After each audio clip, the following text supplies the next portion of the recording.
Hi there, this is Shewa Kisomi, and today I'll be doing something a little different from the usual, okay? And although it has nothing to do whatsoever with photography, but I feel it's something that will be a blessing to everyone watching. And it's actually a write-up I did about 7 plus years ago that I feel every Nigerian needs to hear. Every Nigerian. Okay, and it's my take on some of these issues that we've been experiencing in our great country and some of my suggestions. Okay, I used to actually do a little poetry before, I went into photography, and I just felt, it's time for, us to hear something like this. And I title it Corruption, Not an Option. And it's actually my contribution to a Nigeria that is free of corruption. Let me know what you think, okay? So it was the eve of our 44th independence celebration. While driving to my office location, I was falsely accused of breaking traffic regulations and then told the case will have to be taken to the station. Upon arriving at the Alausa police station, I was told there is going to be an investigation into the quality of my association and into the type and depth of my vocation. But the hidden words of their conversation was that I should settle them and foster corruption. But quickly, I did not hesitate to mention that as for me, corruption, that is not an option. 6 hours after being held in detention, they realized that I had made a decision not to foster any form of corruption or to be a hypocrite of my Christian religion. After receiving instruction from a higher institution, they released me from detention.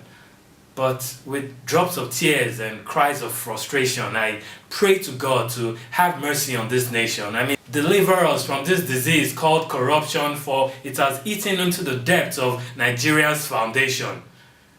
Okay, flashback to my first delicate situation.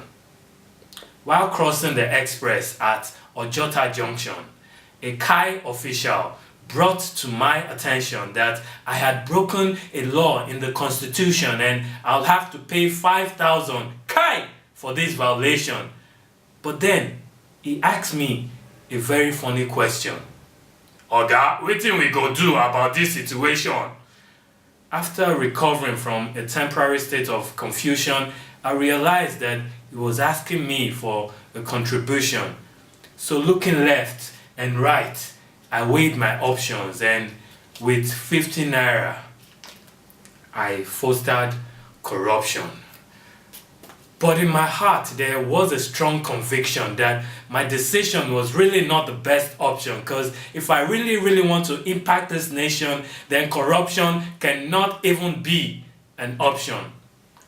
At that point, I came to the bitter conclusion that it's so easy to make a strong confession before the day of your temptation.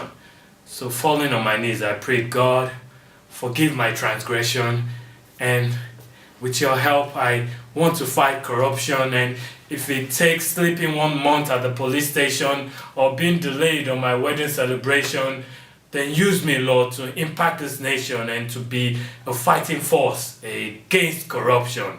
By the way, what type of people are we in this nation where even Christians choose a temporary solution? We blame everything on governmental institutions and refuse to take responsibility for our own actions. My suggestion, let us ignite a radical revolution by living our lives with a clear vision. A vision to totally eradicate corruption, for only then can we envision complete transformation. Okay. Forget the rhymes and silence the ovation and listen to the cry of my heart's passion. 51 years after experiencing liberation, yet we still roam around in a wilderness of corruption.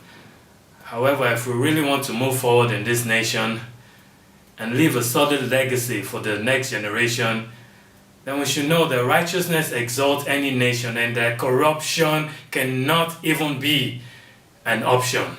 Ladies and gentlemen of this YouTube congregation, The conclusion of this recitation lies in your hands.